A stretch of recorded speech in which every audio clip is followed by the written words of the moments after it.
Hey guys, in today's video, we're going to do a high-level overview of ProjectHub's behind-the-scenes settings, also known as Hub settings. In Hub settings, we have 11 configurable tabs that interact with different modules across the Hub.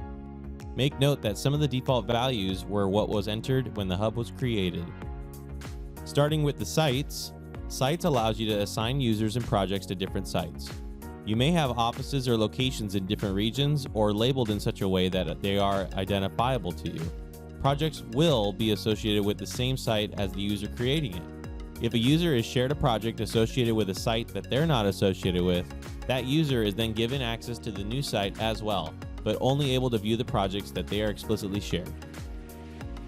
Roles are permission levels you can assign users. You may also create your own custom roles as well, picking out individual permissions you'd like to specify for those types of users. Departments in ProjectHub are essentially labels.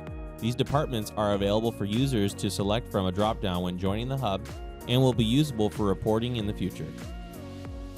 Administrators can create teams for users as well. These teams can be found and configured in Workplace under the Teams tab. Make note, you can assign a team to a project instead of assigning users individually. The Users tab is where administrators can manage their Hub users. Quickly filter, glance at active users, and edit these user profiles by clicking the pencil icon on the right-hand side. Values, such as department and roles, are pulled from the same tabs we went over prior. Be sure to specify the default site when creating a new user, and know that you can also assign more than one site to a user as well. Resources are used on cards within projects. From here, an administrator can add a resource to the system and then associate that resource specifically to a project or make it available globally. The benefit of associating a resource to a project is limiting the scope of that resource's utilization. You can also assign a billing type and cost, as well as choose what calendar, schedule, and time zone that resource is associated with. Resource types is more for grouping resources by a type, so let's say a laptop. A resource would be Dell Latitude, but a resource type is still a laptop. Resource types should be made prior to the resource itself. Think of it like a resource group. Project calendars allow the administrator to define calendars that projects and resources may use.